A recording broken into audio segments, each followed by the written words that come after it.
শুল্ক যুদ্ধের মধ্যে এবার ট্রাম্পের দেশে মোদি। সূত্রের খবর যেটা জানা যাচ্ছে যে আগামী মাসেই রাষ্ট্রসংঘের বৈঠকে যোগ দিতে পারেন মোদি। মার্কিন প্রেসিডেন্টের সঙ্গেও বৈঠক হতে পারে।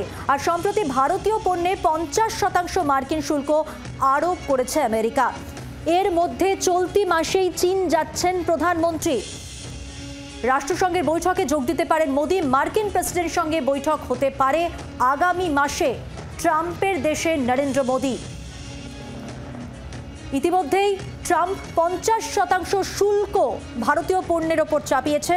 আর সেই সিদ্ধান্তের পর আগামী মাসে রাষ্ট্রসংঘের বৈঠকে যোগ দিতে চলেছেন নরেন্দ্র মোদি। এবং যেটা জানা যাচ্ছে সূত্রের খবর যে চলতি মাসে চীন যাচ্ছেন প্রধানমন্ত্রী এবং আমেরিকায় গিয়ে মার্কিন প্রেসিডেন্টের সঙ্গে বৈঠক করতে পারেন নরেন্দ্র মোদি, এই খবরও জানা যাচ্ছে। আর এই নিয়ে কথা বলেছিলাম আন্তর্জাতিক সম্পর্ক বিশেষজ্ঞ অনিক চট্টোপাধ্যায়ের সঙ্গে। তার বিশ্লেষণে কি উঠে আসছে শোনাবো।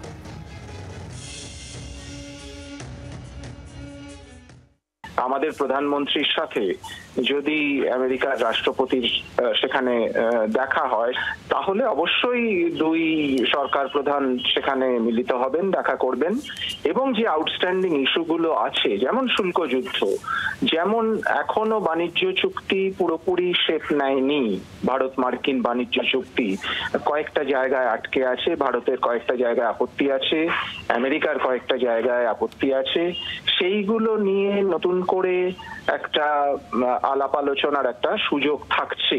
অর্থাৎ মার্কিন প্রযুক্তি যাতে আরো বেশি করে ভারতে সরবরাহ করা যায়, ডিফেন্স প্রযুক্তি, সেই কথাগুলো হচ্ছে। ফলে দুই সরকার প্রধান তারা সেই কথাগুলো আবার নতুন করে তারা আলাপ আলোচনা করতে পারবেন। বাংলার আওয়াজ, বাঙালির আবেগ, জি 24 ঘন্টা।